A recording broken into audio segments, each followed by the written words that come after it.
Good, good morning. Thank you, Chair, and thank you for your kind words. I would like to start and to take this opportunity to thank, in first place, to thank my colleague Marisa Matias for the very good cooperation. We have decided to do the two reports as a package, and this cooperation has been very fruitful. And also to thank the Commission and the Presidency for the good climate during the negotiations, and all the shadows and secretariat, all the staff and all the assistants that have worked very hard until now. As Marisa said, we had already two trialogues, the first one only for the main exploratory positions, the different points of view of the three institutions, and in the second, on the 29th of September, we have already done advancement. We have main advance in the crisis response actions, and that was good because it's is an important point for the European Parliament, that we have agreed that the COVID-19 and the need to respond to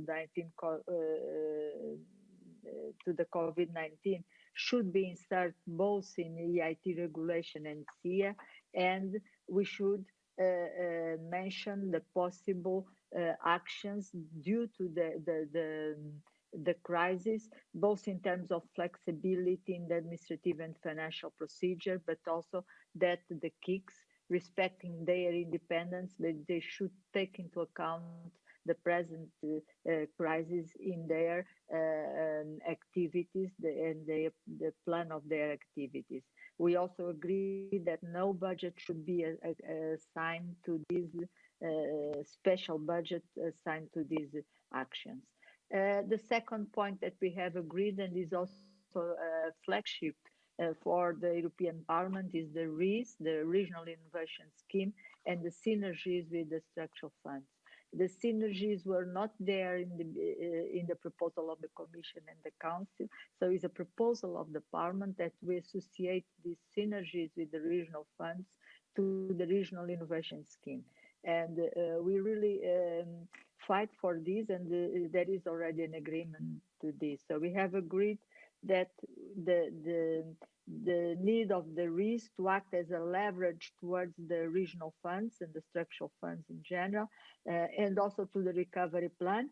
So a strong emphasis on the synergies with the other funds, and that has been agreed. We have agreed on the mandatory nature of the RIS. That's also very important. And we had a long discussion, but we have agreed on the eligible countries and regions that for the RIS. What are the eligible countries and regions? And the criteria must be based only on the European Innovation Scoreboard, but not only on the last year. We should consider 3 or 4 last years, or the results of the 3 or 4 last European Innovation Scoreboards, in order to be inclusive and not to leave any country behind. So these were the two topics where we advanced more. As Marisa said, we still have to close. We have done discussion and some advancement, but not to close. We have to advance more on the geographical coverage.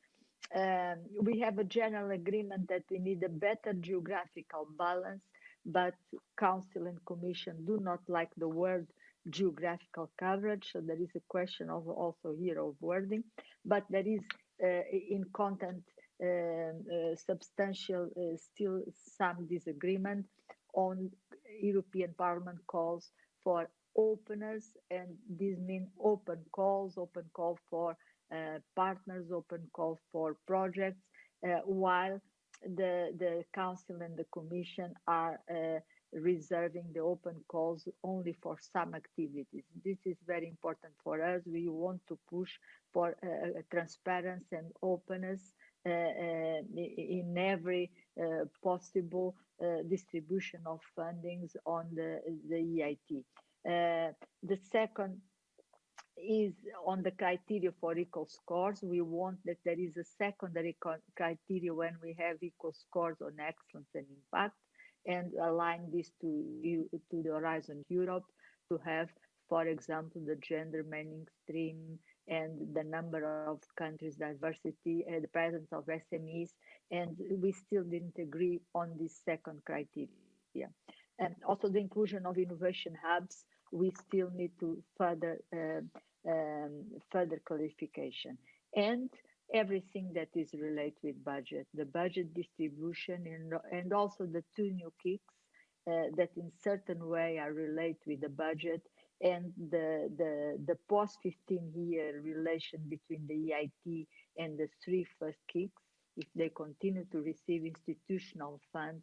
And this is mainly related with the question of also the budget, that the proposal of the parliament is yes, they should continue to receive institutional funding. The council is more prudent. They say that only if they apply to the open calls and not institutional direct fund. This is the position of the council. But these matters and also the new kicks and the budget are probably the main points that we need to decide, and depend a lot on the budget that is attributed to EIT.